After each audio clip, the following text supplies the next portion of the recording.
জান্নাতের মধ্যে আদম আরামে ঘুমায় একা, নিবিড় ঘুমে বিভোর হয়ে গেলেন। আল্লাহ রব্বুল আলামিন কুদরতের হাত লাগাইয়া আদম নবীর পৃষ্ঠ থেকে হাড় নিয়া আম্মা জান হাওয়া আলাইহিস সালামকে বানাইলেন। পৃথিবীর শ্রেষ্ঠ সুন্দরী আম্মা জান হাওয়া আলাইহিস সালামকে বানাইয়া জান্নাতি পোশাকে সজ্জিত করে একটু দূরে রাখলেন। আদম নবী ঘুম থেকে উঠিয়া নজর পড়ে গেল আম্মা জান হাওয়ার দিকে, অন্তরের আকৃষ্টতা বাড়তে শুরু হলো। আল্লাহ বলেন, হে আদম, বারণ হয়ে যাও, মনটা কি চায় হাওয়ার দিকে আগায় যাবে? বলে হ্যাঁ। কয় বৈধতার সাথে আগাও, অবৈধতার সাথে নয়। বৈধতা কেমনে হবে? বলে মোহর দিবে, মোহর দিলেই হবে। মোহর কেমনে দিব? বলে আমার নবী রহমতের ছবি রাহমাতুল লিল আলামিনের উপরে 11 বার দরুদ শরীফ পড়ো, মোহর আদায় হয়ে যাবে।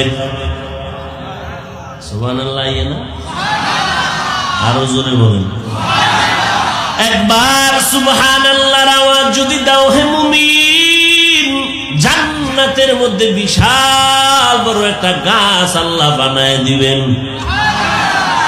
ওই গাছের ছায়াটা এত বড় হবে, একটা দ্রুত গতির ঘোড়া 500 বছর দৌড়াইয়াও শেষ করতে পারবে না। অর্থাৎ আল্লাহ তাআলা জান্নাতের মধ্যে তোমার মর্যাদা অনেক বাড়ায় দিবেন। ও নবীর আশিক আদম আলাইহিস সালাম রহমতের নবীর উপরে দরুদ পড়লেন 11 বার, কেউ বলেন 4 বার। নবীর দরুদটাকেই মোহর হিসাবে আল্লাহ কবুল করে নিলেন। দরুদের দাম আছে না নাই? हर के बाशुद आमिले सल्लो मुदगम, हर के बाशुद आमिले सल्लो मुदगम, आतिशे दोज़ख शवद बरवे हराम। যত বেশি দরুদ পড়বেন, মুসিবতে পড়ছেন দরুদ পড়েন, মুসিবত থাকবে না। অসুস্থ হয়ে গেছেন, বেশি বেশি দরুদ পড়েন, অসুস্থতা চলে যাবে। কোন ঋণগ্রস্ত হয়ে গেছেন, দরুদ পড়েন বেশি বেশি, ঋণ আদায়ের ব্যবস্থা হয়ে যাবে।